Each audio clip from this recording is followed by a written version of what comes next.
హిమాచల్ ప్రదేశ్ ను రుతుపవనాలు వణికిస్తున్నాయి. ఎడతెరిపి లేకుండా కురుస్తున్న భారీ వర్షాలతో రాష్ట్ర వ్యాప్తంగా జనజీవం అస్తవ్యస్తమైంది.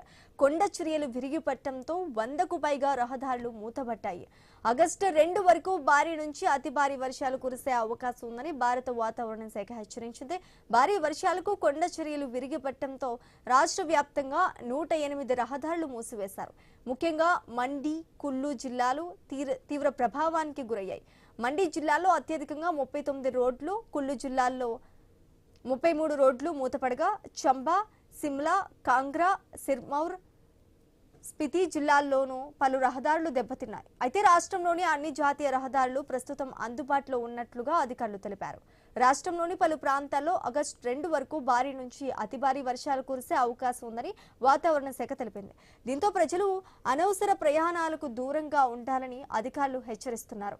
గత 24 గంటల్లో సిమ్లా, సోలన్, సిర్మౌర్, కుల్లు, కాంగ్రా జిల్లాల్లో భారీ వర్షపాతం నమోదైంది. సోలన్ జిల్లాలోని కండఘాట్ ప్రాంతంలో అత్యధిక వర్షపాతం నమోదైంది. జూన్ 30 నుంచి జూలై 27 వరకు వర్ష సంబంధిత ఘటనల్లో 17 మంది మృతి చెందారు. వీరిలో 14 మంది కొండ చర్యలు విరిగిపడగా ఒకరు ఆకస్మిక వరదలో ప్రాణాలు కోల్పోయారు.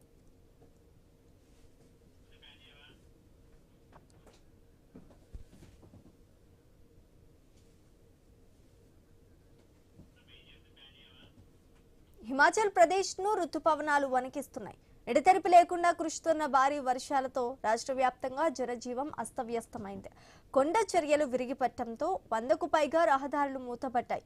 ఆగస్టు 2 వరకు భారీ నుంచి అతి భారీ వర్షాలు కురిసే అవకాశం ఉందని భారత వాతావరణ శాఖ హెచ్చరించింది.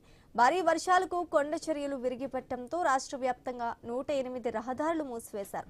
ముఖ్యంగా మండి, కుల్లు జిల్లాల్లో తీవ్ర ప్రభావానికి గురయ్యాయి.